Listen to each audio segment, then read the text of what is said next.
Tahukah kamu bahwa apa yang dikerjakan oleh Tuhan, penebusannya, kebangkitannya, dan kuasanya yang dicurahkan atas kita, semua itu dilakukan Tuhan agar kita mengalami progres. Tuhan akan memampukan kita untuk tidak menjadi statis, tetapi dinamis, terus bergerak maju seturut kehendaknya dalam segala aspek rohani sekuler kita. Tuhanlah yang menolong kita untuk mengambil keputusan hidup yang tepat dan terus mengabdi kepadanya. Di dalam Dia, kita menemukan cara hidup yang baru, cara hidup anak-anak Allah, pengikutnya yang bertumbuh ke arah Kristus. Tuhan yang memampukan kita untuk memiliki ketaatan yang terus berkembang dalam iman yang berpusat pada Injil, meski berada di bawah tekanan duniawi. Dan di dalam Dialah kita menemukan sukacita sejati, sebab kita tahu Kristus selalu bersama kita dalam seluruh proses iman yang kita jalani. Karena Injil yang sejati memimpin kita untuk berprogres dalam iman kepada Kristus.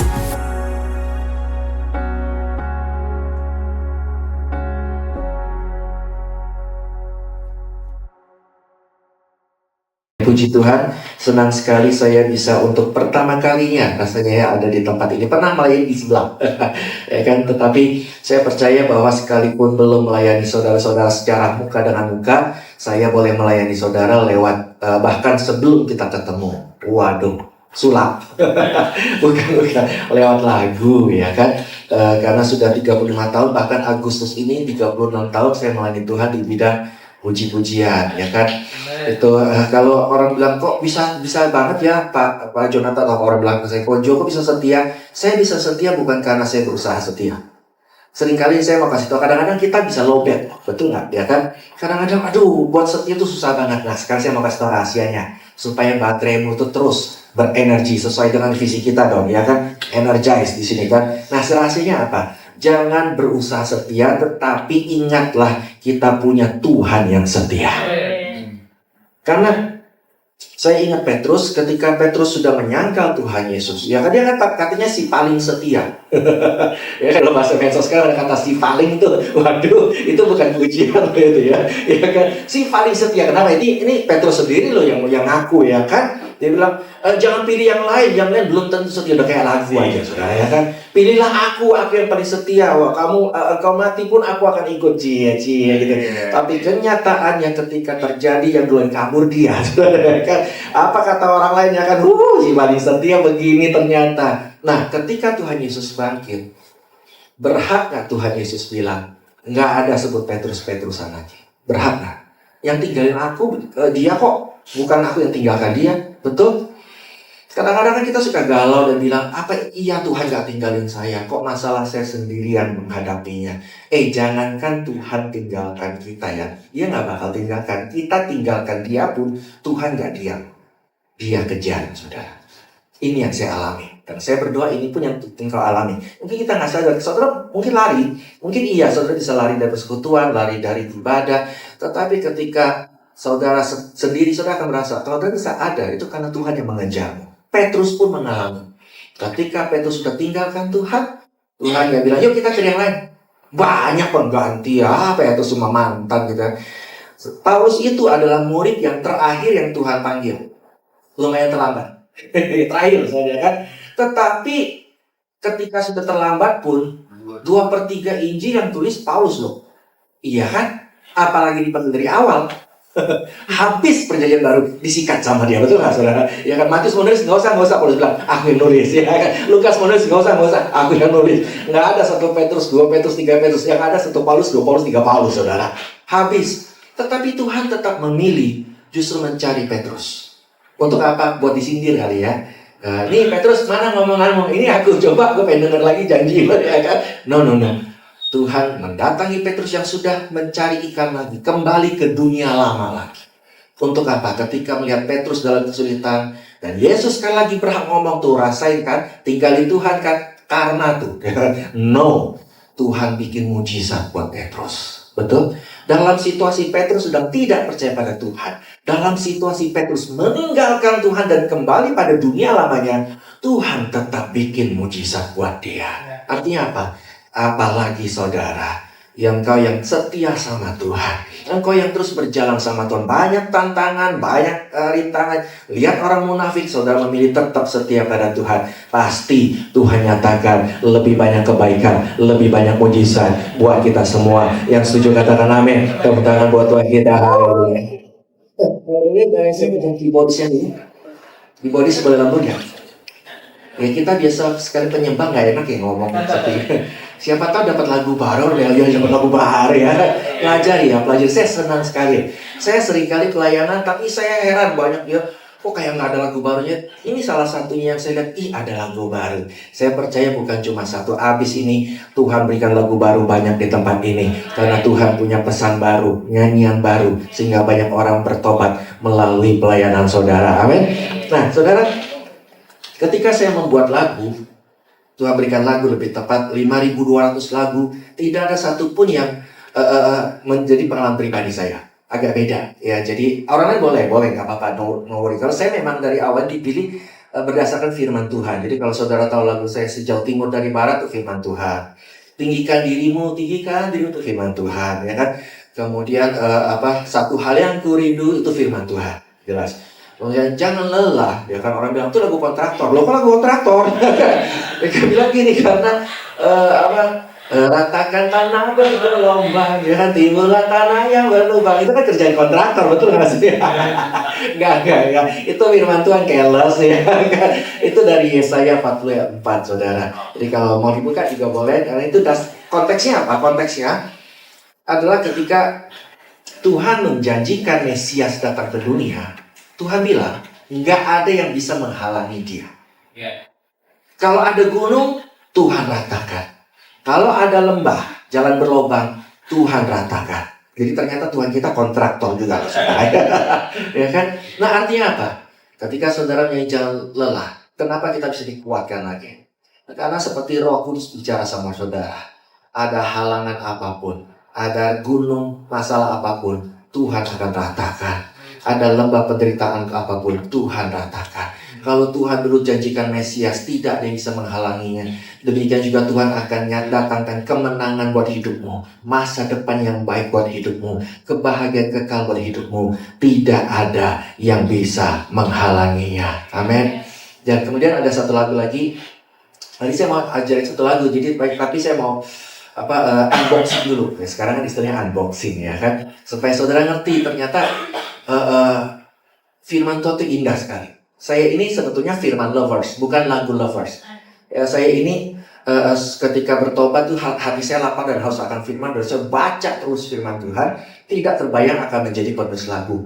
Tetapi ya itulah saudara, kalau Tuhan sudah panggil kita, Tuhan tahu ada sesuatu yang spesial di antara kamu. Jangan di antara engkau yang merasa aku bukan siapa-siapa lah, aku cuma kelingking di antara para jari. Kelingking juga penting, coba kelingking mungkin kau ikat aja dong. Silakan pegang apapun, gak enak saudara ya kan. Sekecil engkau merasa engkau berarti di mata Tuhan. Amin. Dan satu lagu Allah peduli, kalau tahu lagunya Allah mengerti, Allah peduli. Berasa gak sih kalau kita nyanyi lagu itu tiba-tiba rasanya walau dunia boleh gak peduli, orang terdekat gak peduli, saya punya Tuhan yang peduli buat saya, ya kan? Karena itu firman Tuhan. Firman Tuhannya dari mana? Saudara kalau pernah dengar kisah Tuhan Yesus yang tidur di perahu, itu kan kejadian kita semua sebetulnya. Seringkali kita tahu Yesus ada di hidup kita, berkali-kali ngomong, Yesus ada beserta kita, tapi kok gak ngapa-ngapain ya? Kenapa seakan-akan badai Tuhan gak cegah? Betul gak saudara? Kenapa gak Tuhan cegah penyakit ini? Kenapa gak Tuhan cegah tuh orang ngomong kayak begitu? Kasih jadi sakit hati. Coba Tuhan cegah. Dia mau ngomong, malaikat tutup mulutnya. Damai hatiku ya kan? Betul? Kenyataannya Tuhan gak mencegah badai. Seakan-akan Tuhan tidur di perahu.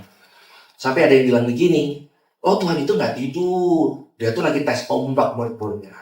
Sebetulnya matanya merem sebelah, buka sebelah. Ya, pengen tahu dia ngapain. Ya, whatever lah. Tapi buat saya sih, ya Tuhan bisa tidur, bisa. Kenapa? Kan di dalam tubuh manusia.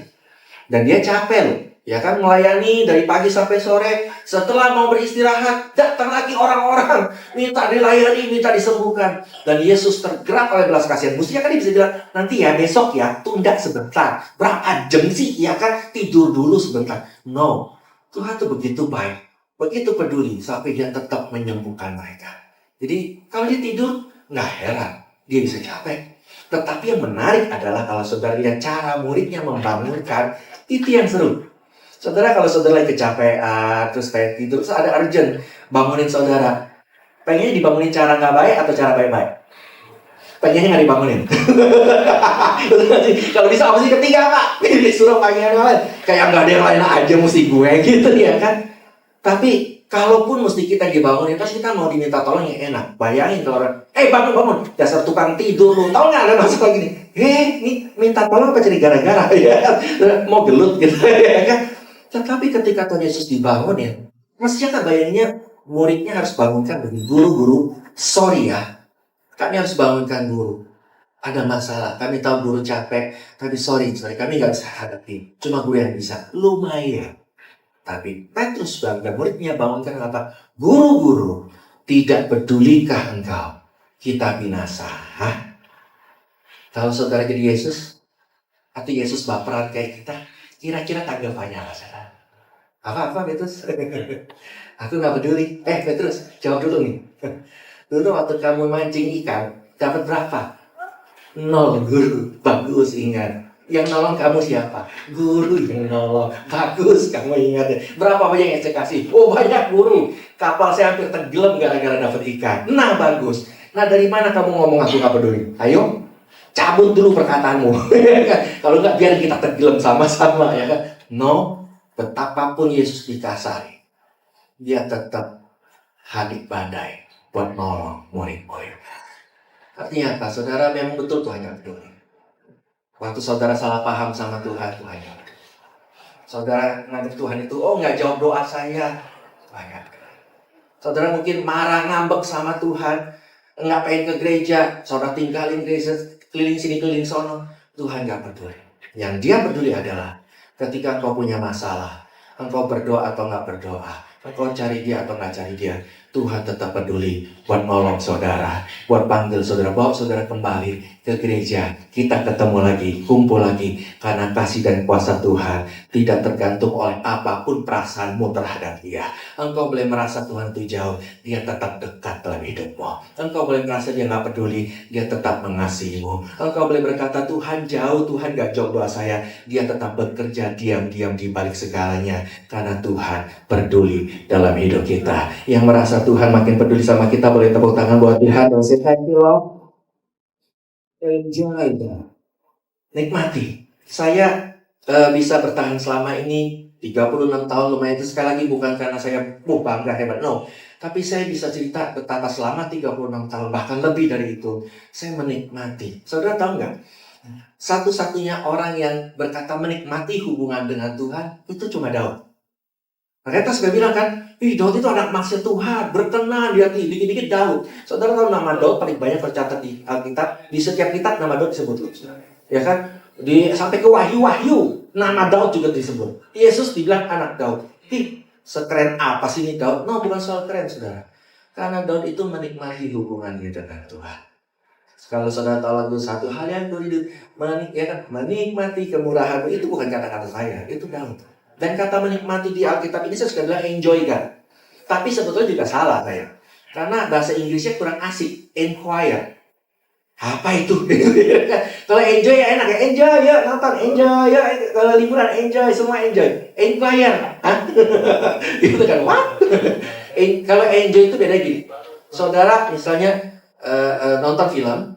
Setelah nonton film selesai. Kan enjoy dong. Wih seru nih. Gubuk. Seru semua. Setelah selesai nonton lupa. Kalau ketemu film lain lagi, menikmati lagi, enjoy lagi. Nah kalau inquire enggak, inquire gini. Saudara habis nonton satu film, sampai besok, sampai minggu depan, 2 bulan, masih kebayang tuh film. Wih seru ya. Asik banget tuh film. Mestinya film lain kayak begitu. Pernah dong ngalamin gitu kan. Ada nonton yang enjoy doang, ada nonton film yang sampai kebayang-bayang. Kalau bisa saya kayak itu tuh, seru banget. Nah itu inquire. Dan itulah namanya menikmati buat Daud. Ketika Daud memuji, menyembah Tuhan, menikmati kebaikan Tuhan, sepanjang dia kerja, Daud kan bukan cuma sepanjang hari di gereja nyembah Tuhan, enggak, dia kan bekerja juga, marketplace. Tapi sepanjang dia bekerja, sepanjang dia melakukan apapun, dia selalu mengangeni, kangen, pengen lagi. Kenapa? Nikmat banget, kayak energize, pengen lagi. Kenapa? Seru banget, ya kan? Ketemu pembicara agak gokil kayak Jonathan, seru banget gitu ya kan? Tetapi apapun itu, ketika saudara menikmati hubungan dengan Tuhan seperti itu, percayalah apa yang Daud alami, segala kebaikan, segala perkenanan, segala pertolongan, segala mujizat, bagian yang sama akan terjadi dalam hidupmu. Karena yang namanya seru-seru penyembahan itu bukan di dalam gereja.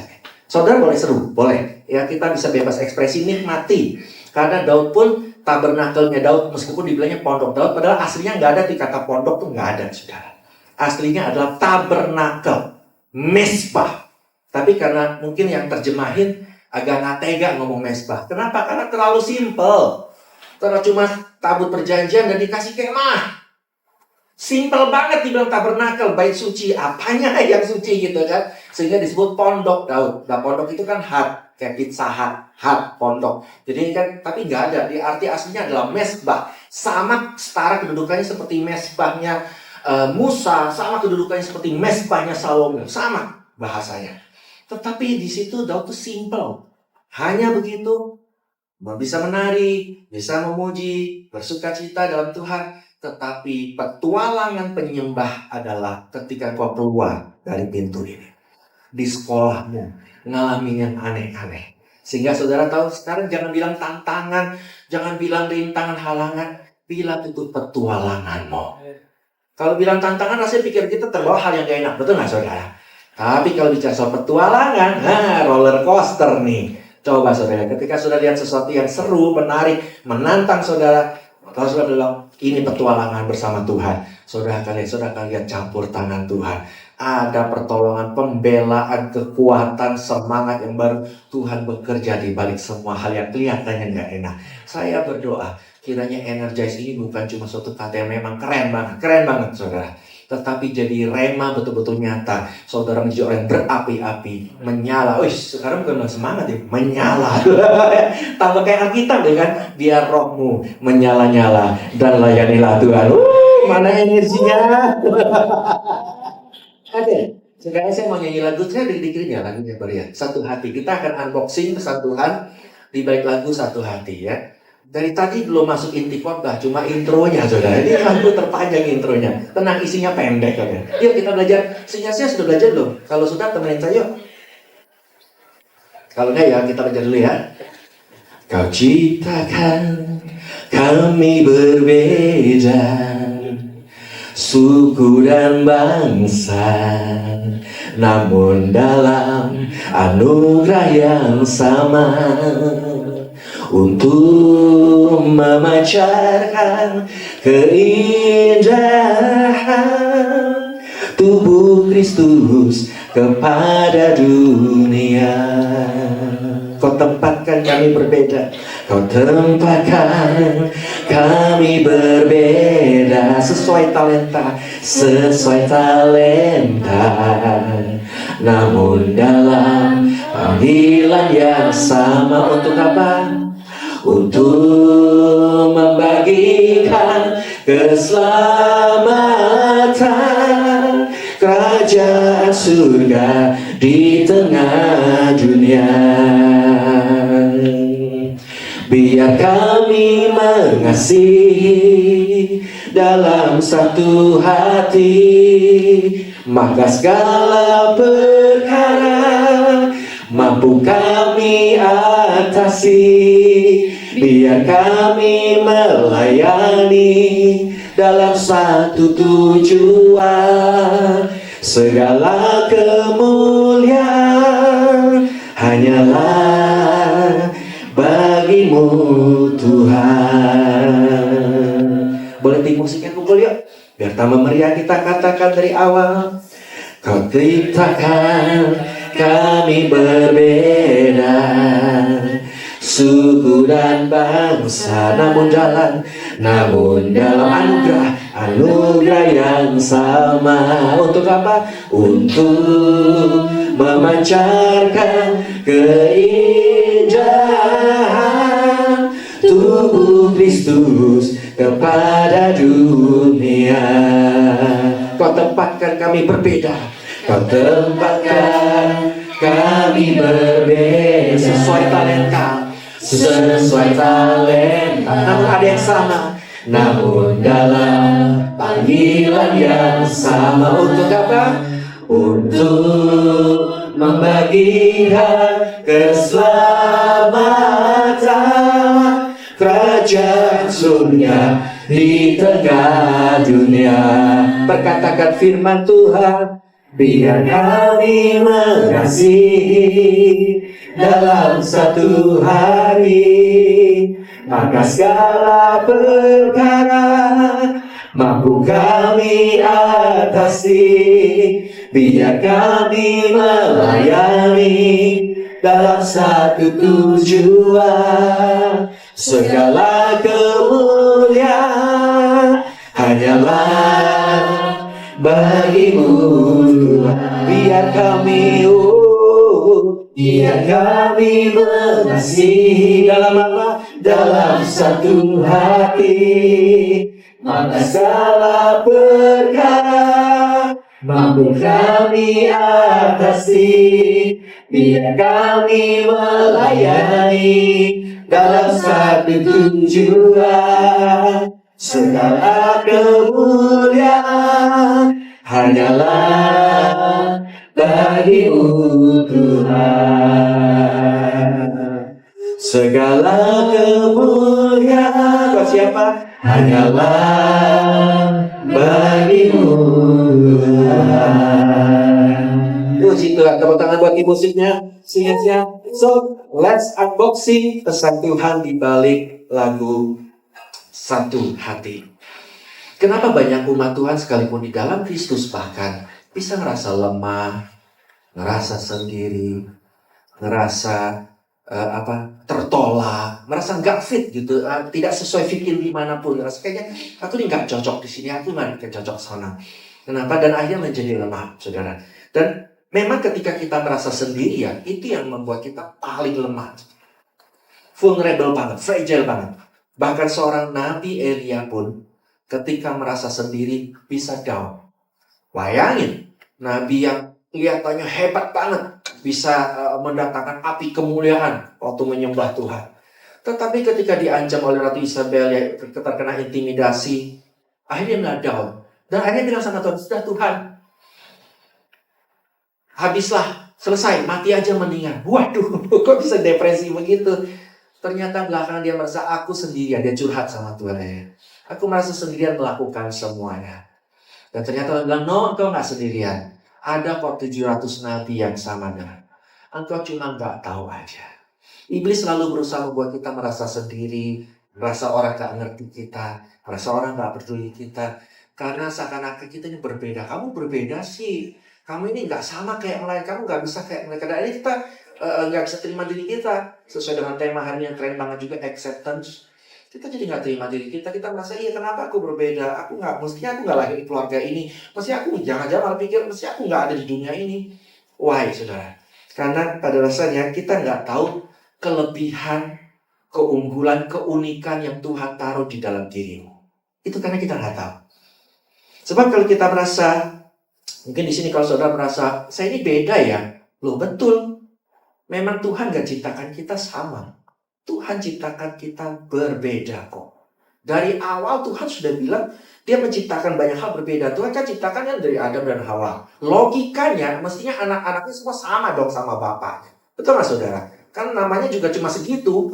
Nggak bisa contoh yang lain saudara kan. Nggak ada, saya mau jadi si itu. Nggak bisa. Contohnya cuma Adam dan Hawa. Tapi kenyataannya Kain dan Habel pun sudah hal yang beda. Sifatnya beda. Ya Kain itu kemudian kerjaannya beda. Dia urusan petani. Habel urusannya peternak. Lo bisa beda lo minatnya saudara. Betul nggak saudara? Kemudian ketika saudara lihat di bawah, terus-terusan saudara, banyak hal yang berbeda. Kalau dibilang Yabal, ada yang namanya Yabal. Dia urusannya perumahan. Kemudian peternakan. Wah, ada yang namanya Yubal. Urusannya musik. Wah, kayaknya anak musik kalau ketemu Yubal keren nih ya. Ini yang bapaknya nih. Ya pionir awal penemu musik nih ya. Kemudian juga disebut Tubal Kain. Urusannya apa? Meskipun namanya Kain, tapi jadi ketipu saudara. Tubal Kain ini urusannya logam-logam, industri. Bisa beda loh semua. Kemudian Tuhan juga ciptakan suku bangsa dari awal udah beda. Sem, Ham, dan Yafet. Itu kemudian nanti ada yang arahnya ke timur, Asia, ada yang arahnya ke Eropa, ada yang arahnya ke Afrika. Beda-beda.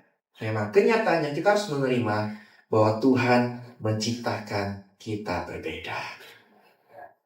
Jangan pernah saudara menyamakan dengan yang lain, karena Tuhan tidak pernah menyamakan kita dengan yang lain. Tuhan gak pernah bilang, Daud, kamu kok kerjanya gembala, jadi kayak Abraham dong. Nggak pernah. Atau dia bilang, Daniel, kamu kerja kok sama orang kafir. Jadi Daud dong jadi raja, malu-maluin. Nggak pernah, saudara. Daniel Tuhan tetap perlakukan sebagai Daniel. Betul? Daud tetap Tuhan perlakukan sebagai Daud. Jadi memang kita ini nggak diminta untuk, meskipun kita suka ketika khotbah contohkan Abraham, contoh itu cuma contoh saksi iman. Yang perlu saudara belajar dari mereka cuma bahwa pertama, mereka punya masalah yang sama kita banyak masalah. Yang dua, mereka juga punya kelemahan. Baik, ada dosanya juga, ada kekurangannya, tidak sempurna. Tapi ketiga, respon iman mereka sama Tuhan luar biasa semua. Jadi di balik segala kekurangan mereka, di balik segala keterbatasan mereka, tapi iman mereka kepada Tuhan itu yang beda. Jadi saudara, Abraham itu adalah seorang pedagang, kemudian Daud itu seorang yang dipakai Tuhan dalam bermazmur, Salomo mengajar, filsuf, quotes kalau bahasa sekarang ya. Kalau yang Amsal itu quotes sukses, ya, itu Amsal. Dan kemudian kalau bicara soal Yusufnya, Maria, Yusuf itu tukang kayu. Yusuf nggak bilang Tuhan, kamu harus jadi seperti ini ya. Jadi raja dulu dong, malu dong. Masa Yesus lahir anaknya tukang kayu ya kan? Gengsi dong, enggak? Tuhan mau menunjukkan bahwa memang Tuhan ciptakan kita berbeda. Jangan pernah saudara merasa saya harus samakan. Kenapa kita diciptakan berbeda? Karena memang desain dan konsepnya adalah kita fungsinya berbeda, saling melengkapi. Jangan jadikan, kalau iblis menggunakan perbedaan itu supaya kita menganggap saya nggak sama dengan kamu, saya berbeda dengan kamu, kita harus berbeda. No, tetapi Tuhan ciptakan fungsi berbeda supaya kita saling melengkapi. Di mana kamu tidak bisa, aku isi. Di mana kamu bisa, kamu tolong saya. Sehingga itu konsep Tuhan. Maka saudara perlu bersatu. Nggak ada yang namanya Kristen menyendiri itu Lone Ranger, nggak ada saudara. Ada dulu namanya film Lone Ranger tuh cowboy cuma sendirian. Ya jago banget ngadapin musuh. Tapi namanya Lone Ranger, tapi ternyata bohong juga. Karena dia punya sahabat Indian namanya Tonto, saudara ya kan. Jadi ternyata namanya Lone itu ada kudanya juga yang nolong. Kudanya pintar saudara. Kemudian India tetap ada yang nolong kok. Demikian juga Daud. Sesendirian-sendirian Daud, akhirnya Daud diproses bersama siapa? Ada sahabatnya Tuhan kirim. Namanya siapa? Jonathan.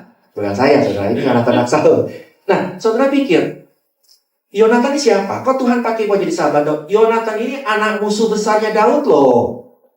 Logik nggak sih? Anaknya musuh besar kita mau nolong kita? Logiknya?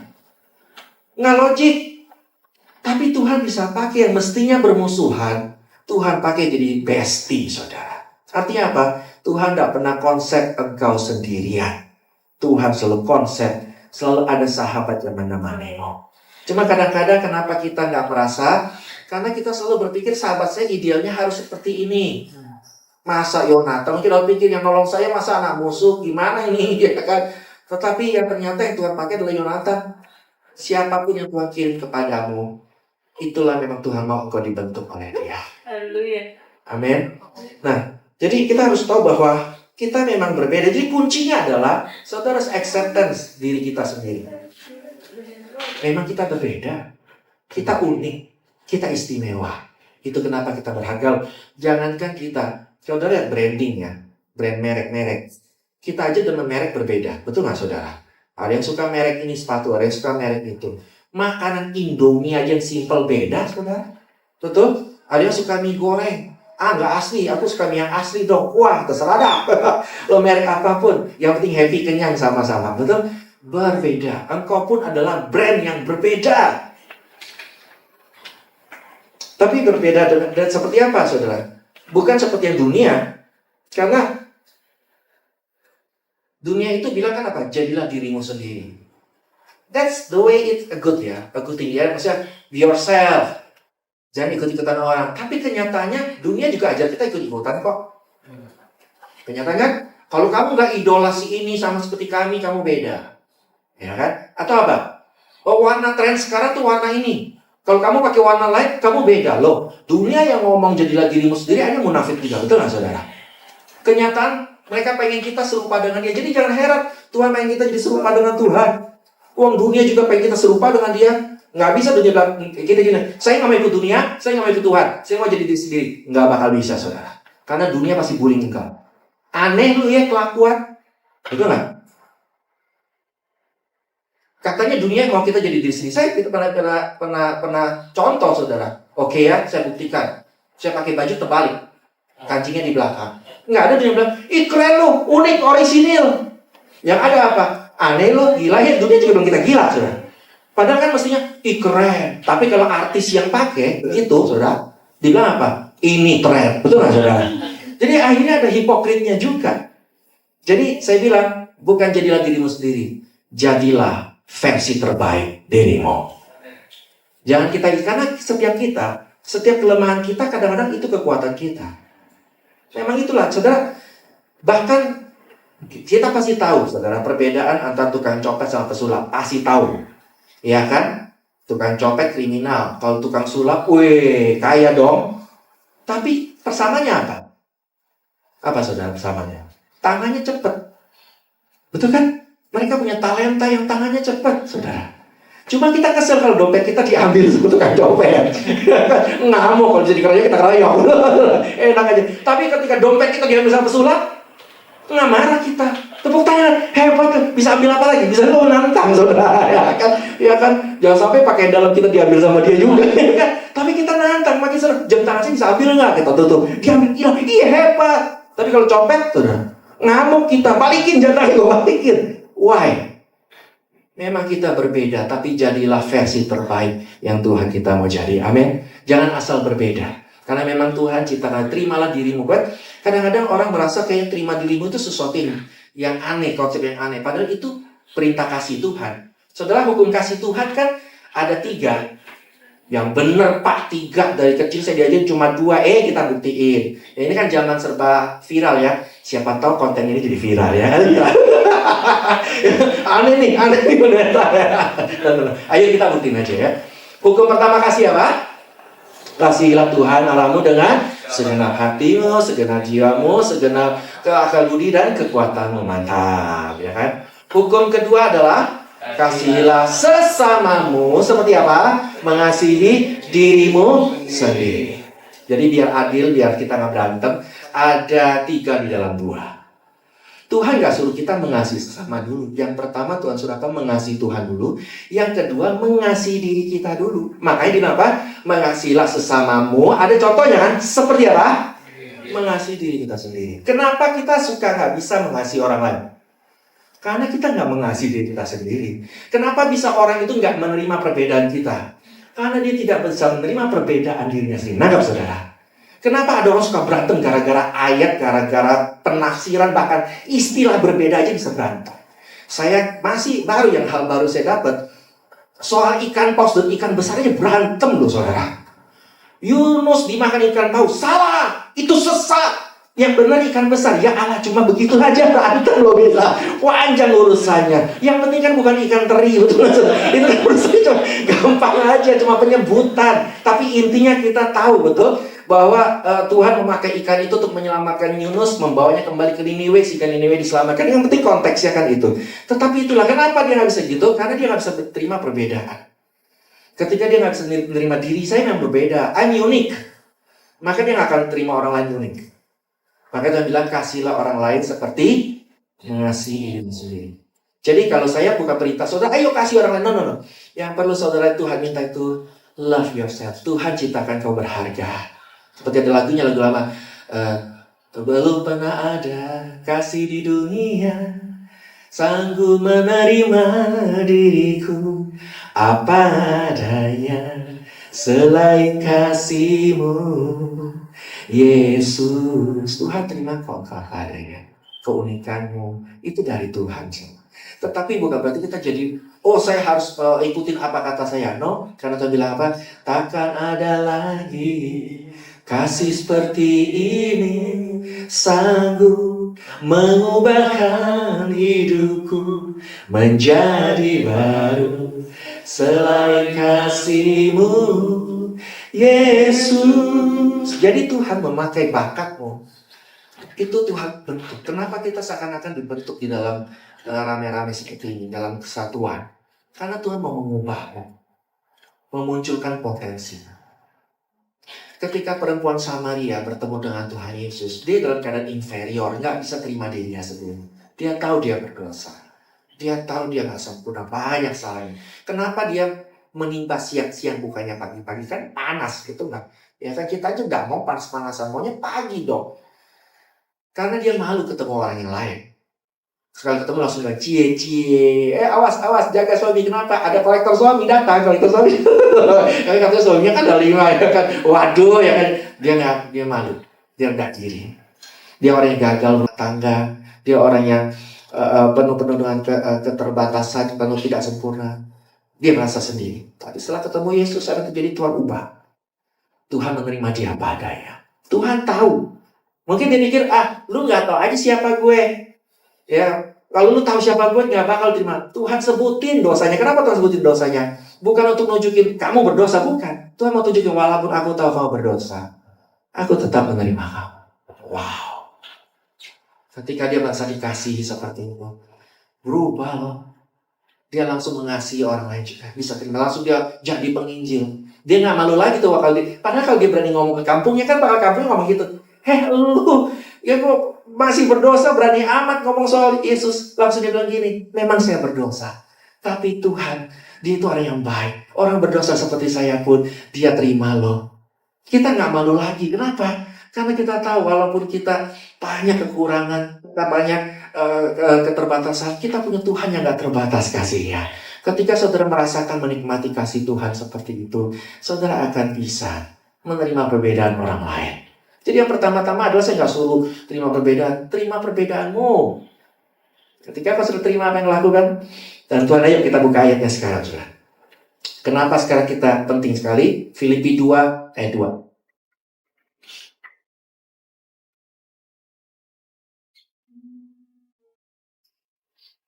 Asik kan pikirannya begini. Ya salah sendiri mainnya bagus bro, makanya saya ingin tahu. Uji apa menghina nggak jelas. Oke, Filipi 2:2 memang ayat yang diberikan pada saya beda sama Roma, yaitu bagus banget tentang hiduplah dalam kesehatian dan kasih. Nah di sini Filipi 2:2 ini lebih jelas ya, penggambaran dari apa yang di Roma itu dijelaskan. Karena itu sempurnakanlah sukacitaku dengan ini, kata Paulus. Hendaklah kamu apa? Sehati sepikir, dalam satu kasih, satu jiwa, satu tujuan. Nah ayat 5-nya jelas sekali apa maksudnya. Ya dikatakan, hendaklah kamu dalam hidupmu bersama menaruh pikiran dan perasaan yang terdapat juga dalam Kristus Yesus. Jadi di antara perbedaan kita ada satu yang sama, hal-hal yang sama, tapi bukan kita. Kita selera beda, pengurapannya beda, talentanya beda. Kalau dipaksa sama nggak bakal bisa. Itu yang bikin nggak nyaman. Ya saudara, jadi jangan saudara merasa harus ikut dengan seperti orang lain. No, memang itu saudara berbeda. Tetapi yang sama itu adalah Yesusnya yang sama. Jadi dalam yang sehati itu apa? Simpelnya, sehati itu adalah sama seperti hati Yesus. Apa itu hati Yesus? Cuma mengasihi. Hatinya nggak ada iri, nggak ada dengki. Dia selalu mengasihi. Ketika Saul dapat pujian bahwa Daud anak buahnya lebih hebat dari dia, ngiri. Padahal mestinya kan namanya bos, nggak boleh ngiri dong. Ngapain ngiri? Mestinya Saul jawab gini kan, siapa dulu bosnya? Betul nggak saudara? Aneh ya, mungkin kita nggak kepikir kok marah ya si Saul ya. Coba saudara pikir gini, misalnya ya, saudara jadi bos nih, kita bayangin ya. Amin, semua jadi bos, amin. Bukan cuma hayal, ini iman. Ya kan? Nah, saudara jadi bos, atau saudara punya anak buah yang jago banget. Jadi kalau saudara jualan mobil, katakan cuma 1.000 sebulan, anak buahmu menjualnya 10.000 sebulan. Maka temenmu datang, pas lihat data penjualan, wah langsung dong separuh ini, separuh muji juga. Weh, anak buah lo lebih hebat dari lihat bisa jual 10.000, lo cuma 1.000 lo. Apa kita jadi bos langsung pecat anak buah? Saudara pecat nggak anak buahnya? Kurang ajar lo ya, berani menjual lebih banyak dari gua, pergi. Drama banget ya kan? Enggak kan? Malah kita apa? Siapa dulu bosnya? Yang ada anak buahnya di dia saudara bonus. Dia nggak di hijack perusahaan. Betul nggak saudara? Buat jaga. Lo lucunya Saul nggak? Maksudnya Saul ketika dapat Daud itu dipuji demikian besar, langsung dijaga. Weh, dapat fasilitas khusus. Biar terus ya kalahin musuh ya, gue bisa tidur enak. No. Kenapa? Karena dia tidak menerima perbedaan. Dia minder. Saul itu minder, saudara. Rendah diri bukan rendah hati. Tapi kalau saudara menerima perbedaanmu, saudara tahu bahwa yang penting hatimu, yang penting kasih Yesus. Seperti aku dikasih Tuhan, aku mengasihi. Nah, sepikir itu apa? Pikiran Yesus simpel, saudara. Cuma memberkati. Yesus bukannya rendah diri, dia malah bilang, murid-muridnya, engkau akan melakukan pekerjaan lebih besar daripadaku. Kenapa? Rohku ada bersamamu. Wih, apa betul kita melakukan pekerjaan lebih besar? Secara kuantitas benar. Yesus khotbah di satu tempat, murid-muridnya khotbah bersama rame-rame, betul nggak saudara? Jadi lebih besar, dan Yesus nggak iri, Yesus nggak cegah, nggak boleh, nanti gengsi dong, namaku kalah, enggak. Justru semakin meningkat nama Yesus, betul nggak saudara?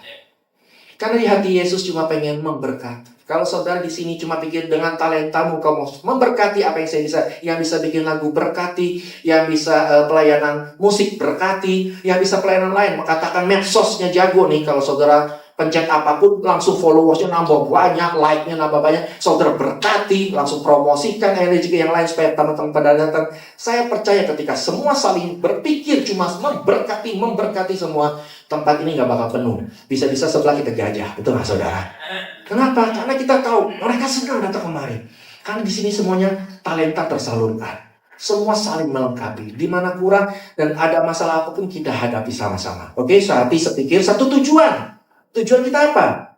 Tujuanmu memenangkan jiwa. Saudara tahu nggak? Mungkin saudara pikir, sulit menangkan jiwa. Saudara seringkali berpromosi tanpa sadar. Saya suka lihat di IG atau di medsos, orang pergi ke makan di restoran mana, langsung difoto, langsung enak lo makan di sini lo. Bukan influencer ya, kalau influencer kita tahu ya, itu kan marketing profesi. Ini orang yang karena makan, karena enak, diberkati, dia langsung umumin. Terus orang datang rame langsung akhirnya, gara-gara saudara umumin. Bahkan kadang-kadang kita makan aja lagi sendiri kosong, toto yang lain bisa datang, betul nggak saudara? Berarti kita punya kemampuan promosi loh tanpa kita sadar. Lalu bersaksi seperti itu. Bersaksi bukan berarti kita harusnya ngomong kayak gimana seperti menjual produk, bukan. Saudara nikmatin gak sih ibadahmu bersama Yesus?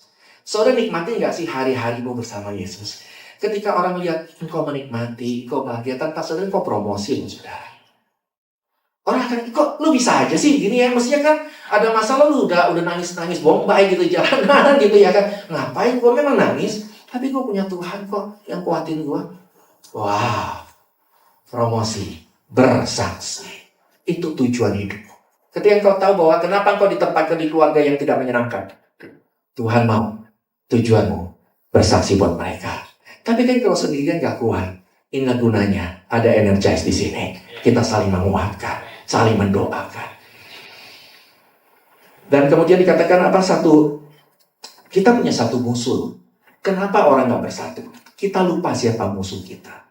Kadang-kadang saking kita ayat ya, kasihilah musuhmu. Ada panjangannya, tapi bencilah saudara. Musuh kan begitu loh saudara. Betul nggak? Kalau mau musuh aja, ada yang berbuat jahat sama saudara siman kita, ampunilah. Iya, so banget, ya kan, keren ya kan, indah sih memang. Tapi giliran ada yang berantem di antara kita, iya gebukin aja lo di antara kita begitu ya.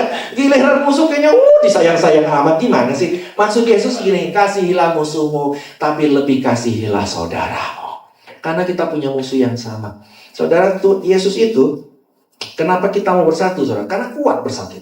Seberapa kuatnya? Yesus kasih contoh negatif. Tuhan kasih contoh negatif. Babel. Kenapa Babel bisa berdiri? Karena manusia bersatu. Bahkan melakukan hal yang jahat pun bisa loh. Bikin menara Babel. Tuhan menghancurkan Babel bukan karena Babel yang gak berhasil. Tuhan bilang kalau manusia terus melakukan hal yang jahat bareng-bareng, bahaya di dunia. Betul gak saudara? Jadi Tuhan bilang kalau misalnya yang jahat aja bisa kompak, apalagi kita membangun menara kemuliaan buat Tuhan. Pasti luar biasa dampaknya kalau kita bersatu. Kedua, kenapa Tuhan mau kita bersatu?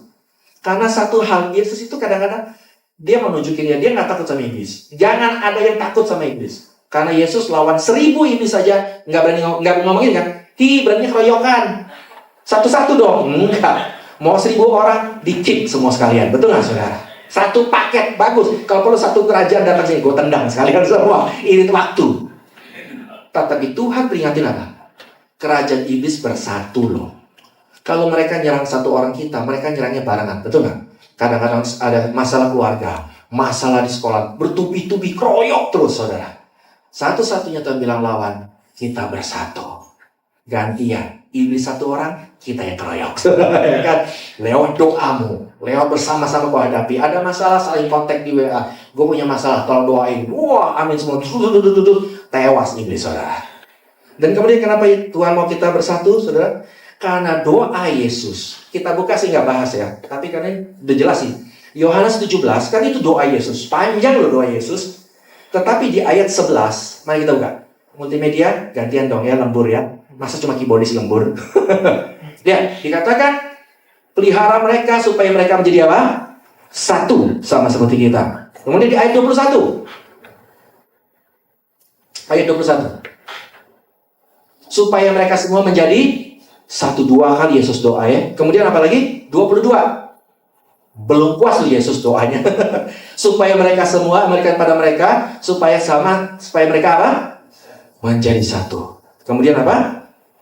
Di ayat 23. Udah 3 kali Yesus, sudah 3 kali. Oh, kurang kata Yesus. Doa lagi. Mengasihi sempurna menjadi satu. Persatuan umat Tuhan. Itu yang penting sekali buat Tuhan. Engkau bisa berbeda, engkau bisa lemah. It's okay. Tuhan akan bentuk kelemahanmu supaya menjadi kekuatan. Tetapi sementara itu, yuk kita lakukan sama-sama.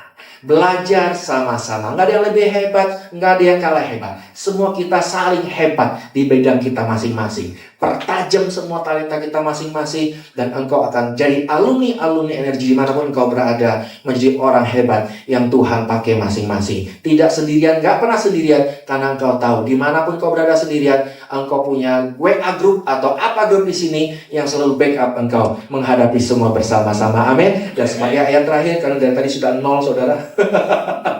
Makasih ya waktunya. Saya pura-pura nggak lihat, saudara.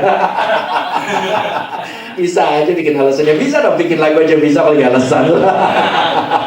Kolose 3 ayat 14-15. Ada sukacita, amin. Amin, puji Tuhan. Siap-siap engkau dipakai orang hebat. Amin. Saya nggak pernah mau pelayanan terus cuma sekedar ngomong yang keren-keren, terus sekedar supaya saudara tahu. No, saya mau saudara alami firman ini. Ketika menikmatilah pentingnya persatuan, dukungan di antara kita. Bahkan saudara ya, kita nggak sadar, kita suka like orang punya postingan. It's not a bad thing. No, I know you support them. Tapi why not? Kita saling like di antara kita di medsos untuk tunjukkan saya ada loh di sini. Ya kan, kalau Paulus bilang rohku ada bersamamu, kan nggak jelas kalau roh itu ada ya. Tapi kita bisa like-ku ada bersamamu. Di medsos kita bersatu. Wow, saya percaya kalau kita saling like, saling support, untuk menunjukkan I'm here for you. Saya percaya nggak ada, kita bisa galau lama-lama. Kita akan cepat bangkit. Kekuatan akan timbul. Itu saudara tanpa sadar, itu saling memberkati di antara kita. Tadi kan doanya, realnya apa? Kita belum tentu punya uang untuk kasih persembahan baik. Ya, really, betul. Kita belum tentu punya uang bisa nolong sesama kita. Belum bisa, mungkin. Tapi someday, saya percaya akan bisa. Tetapi saat ini sementara belum bisa bantu uang, bisa bantu doa, bisa bantu support, bisa bantu kata-kata membangun. Kita kaya kok. Cuma kita nggak sadar kelebihan yang Tuhan berikan buat kita. Kolose 3 ayat 14-15. Dan di atas semuanya itu, segala hal pelayananmu, di atas khotbah saya semua itu, ini yang penting, kenakanlah apa? Kasih sebagai apa? Pengikat bonding yang mempersatukan plus menyempurnakan. Segala kekurangan kita akan terus disempurnakan. Ya, hendaklah damai sejahtera Kristus memerintah dalam hatimu, terimalah, accept. Karena untuk itulah kamu telah dipanggil menjadi satu tubuh. Accept Tuhan hari ini, accept damai sejahteranya, accept dirimu. Maka engkau bisa accept kekurangan temanmu, bisa accept keunikan temanmu, dan kita menjadi satu. Diperkuat bukan cuma asal slogan, tapi real. Bukan cuma fake, tapi fact. Kita bisa satu, kenapa? Karena kita tahu kita beda, selera kita beda, nggak usah ribut hal-hal. Penafsiran bisa beda, nggak usah ribut lah. Tapi tujuan kita satu, saling memberkati, supaya nama Yesus dimuliakan. Yang diberkati oleh firman Tuhan, boleh tepuk tangan buat Tuhan kita, amin. Kita beri sama-sama yang kita nyanyi lagi.